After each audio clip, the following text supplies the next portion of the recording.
परमपिता परमात्मा और उनके सभी पवित्र आत्माओं को नमस्कार।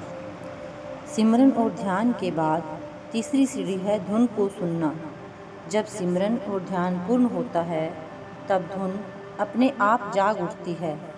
शब्द धुन को सुनना संतों की भाषा में भजन भी कहलाता है। यह आत्मा के कानों से ही सुनी जा सकती है।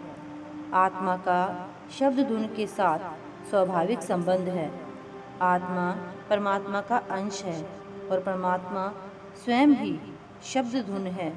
इन तीनों का अटूट संबंध है।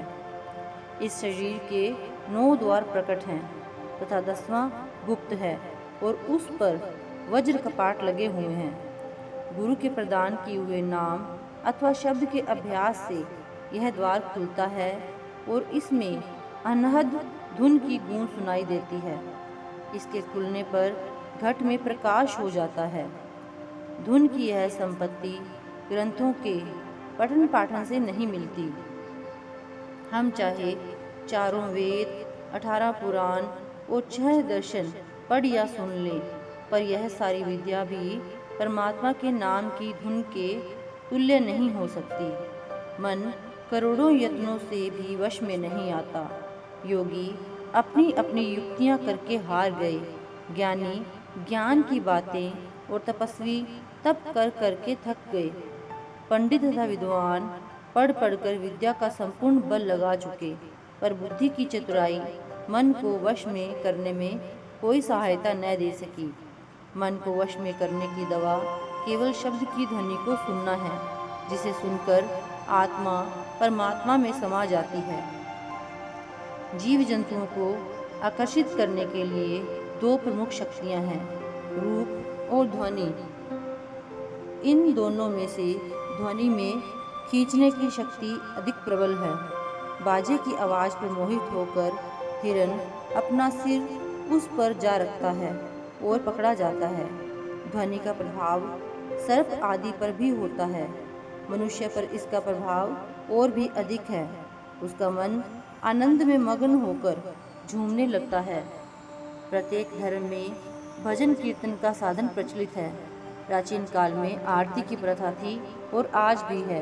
मंदिरों में आरती के समय हरि कीर्तन और नृत्य के साथ घंटे और शंख बजाए जाते हैं। सिखों में कीर्तन का विशेष महत्व है। इसी प्रकार ईसाइयों के गिरजों में घंटे बजते हैं और मधुर स्वरों और रागों में गीत गाए जाते हैं। बौद्ध और जैनियों के मंदिरों में भी घंटे होते हैं।